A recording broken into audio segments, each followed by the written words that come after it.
It's absolutely insane how much I'm enjoying this arc and this season of My Hero Academia overall, and I don't think there's any arguing that more resources were most likely placed on this episode compared to last, but still, this fight, this entire conflict with Overhaul and Eri and just the rest, it is just coming to such a brilliant stopping point that every time I think I have a pretty solid grasp on what's gonna happen, they either hurt a character. We got Night Eye in a situation that's just like, if he comes out of that alive, I would honestly be shocked. I mean, if this was any other anime other than My Hero Academia with a similar setting, I would say everyone would always live with the power of friendship. But here, it's like, no, when characters do get wounded, and when you have a character who can actually just touch someone and die, it makes you worry, I have to say. But, like, looking at all the pain, the torment, and just the worry that these characters have, and how you kind of just look at Overhaul, that's not the same man you recognize. That's actually a cornered wild animal. That's the easiest way to put it. He's someone who's still dangerous, but you understand that Togata really shook his world, and that's why he's killing his underling and merging with him to create one monstrous beast, and can you say endgame boss or what? Like, every time you think the battle is about to come to an end, something happens and you're thinking, oh god, this battle is actually going to continue, and then more heroes will come charging either through the roof or the wall, and then you're like, okay, the battle's not over, but now you're making me worry for even more characters' lives. It's bad enough looking at Night Eye like that, it's bad enough looking at Deku, we got our boy Togata just, passed out from blood loss. This shit keeps getting worse and worse while all the more exciting, and I don't know how they keep doing it, but I for one am loving it. Before we jump into like the big hot topics of just Overhaul and Deku and all that kind of amazing conflict, I actually do want to bring up something that's pretty minor, but I really appreciated, which was before like they actually came into contact with all these people, there was actually some worry of like, should kids be a part of this crew, and for right reasons. Like, you got pro heroes and then you got heroes in training.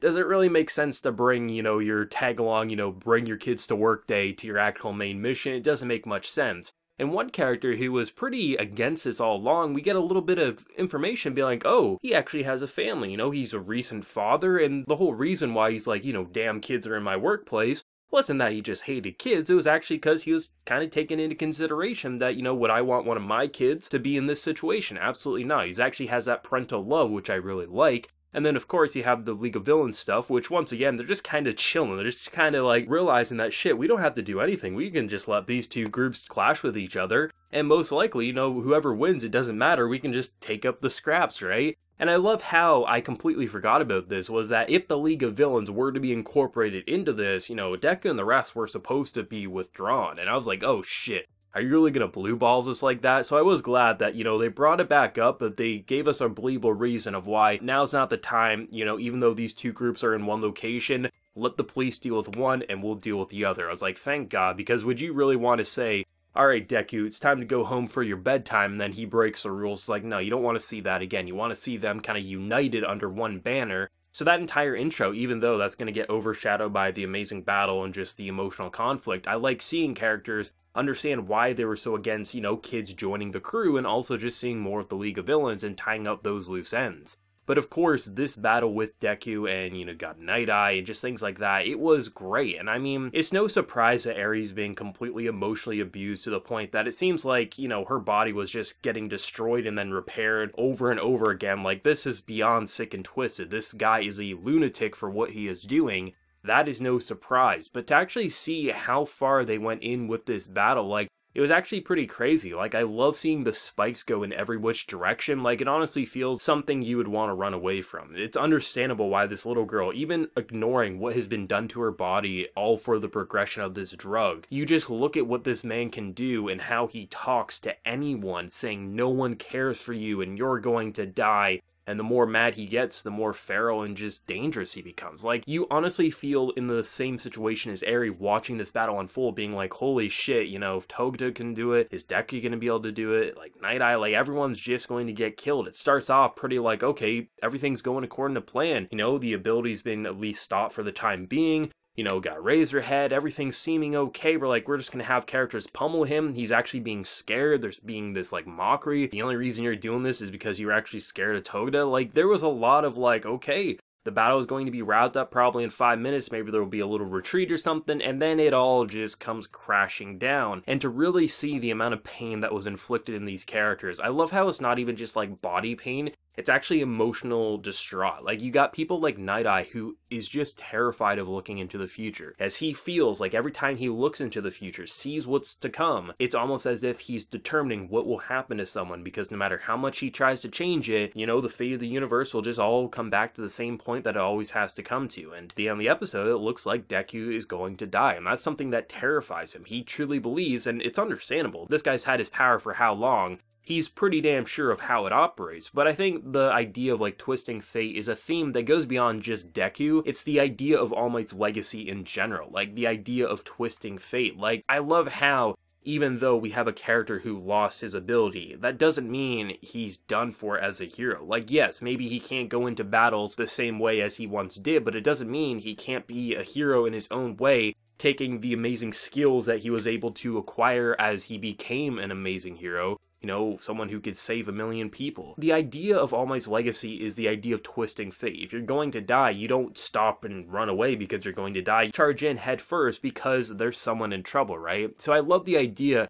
that they're heavily setting up for just this to all fail, but every time we think we either understand it is going to fail or it's going to succeed, something happens. More students and heroes come crashing down, or it just feels like we're seeing something that we haven't seen in a long time. Like in this episode, we get a glimpse of All Might once again with 20% of this ability being activated. Obviously, Deku can't use it for too long, but still, you're always seeing glimpses of All Might's legacy, whether that be in our central character Deku, or just the characters surrounding him. It almost feels like a battle like this, it's bigger than one perspective, as if everything has like their moments to shine and feel exciting, as if it's super memorable, it's the best part of an episode, and I love watching it completely unfold, watching the shattering, watching the breaking, and just watching the emotional distraught. I mean, one of my favorite parts of this episode had to be the body language for a majority of the characters, especially someone like Togda, who's lost so much blood, but you look at Deku, you look at Night Eye, just the amount of times a body reacted to either just blood loss or being impaled by something, it felt as if a real human body shaking and either sweating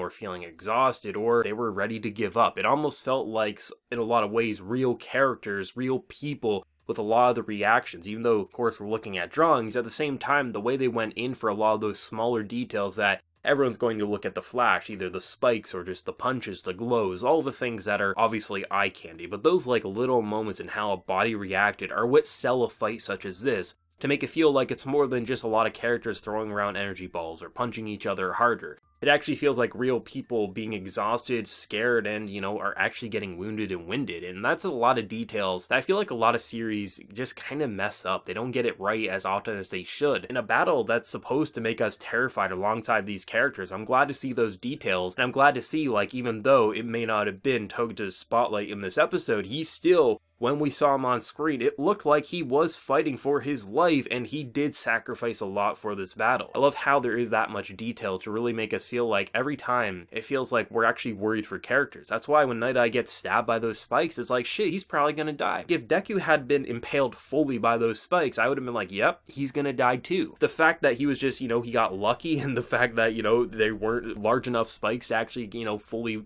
wound him the same way Night Eye was, it's, you know, he's gotta be thanking, you know, fate for that, because it feels like when people are actually in a life or death situation, a real life and death situation, they're probably going to end up dead unless they have a guardian angel. And I love that about My Hero Academia. It's not even about like who lives or dies in a fight. Like, it's just the idea that anything could happen is what I love about the conflicts in this show, because you just focus on the emotional writing, the turmoil, the conflict at hand.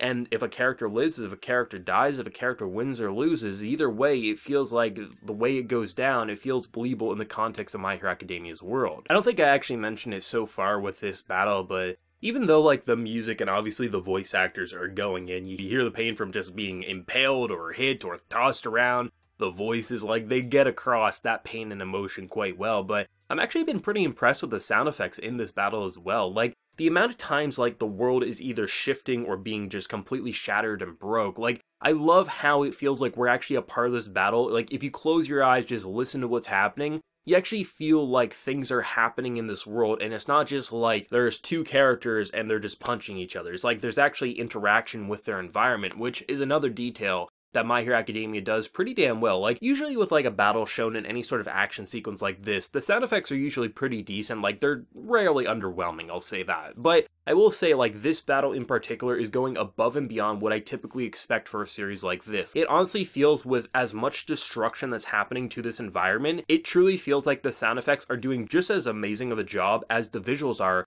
getting across how much is being destroyed. And you don't get to say that too often, or at least I know I don't with a series like this. So I hope, like, going forward, the more battles that we do see, the more details like this we do get to experience, because when I'm seeing the world shatter as much as this, I want to hear the details and those finer details, whether it be the body reactions in terms of how wounded and winded they are, or, you know, hearing the cracks and the crumbling of just everything surrounding them. I just love those little details, and My Hero Academia is doing a great job at those. I just love this battle. I love just the idea of this arc, and I don't know where next week wants to go. It just continues to feel like every time I think the battle is about to end, either for the hero's victory or the villain's victory, someone keeps crashing down. I'm like, what the hell is gonna happen? Like, are we gonna recruit, you know, some villains? Are we gonna have more students? Like, you never really know, and it's always damn exciting. I just love this series. I love what it's been doing this season, and I can't wait to see more. But what did everyone think, either for source material readers, anime originals like myself? Be sure to let me know your thoughts down in the comment section below, and if you enjoyed the video, be sure to drop a like, and remember to hit that subscribe button if you have been new around here. So until next time, everyone, please take care and have a good one.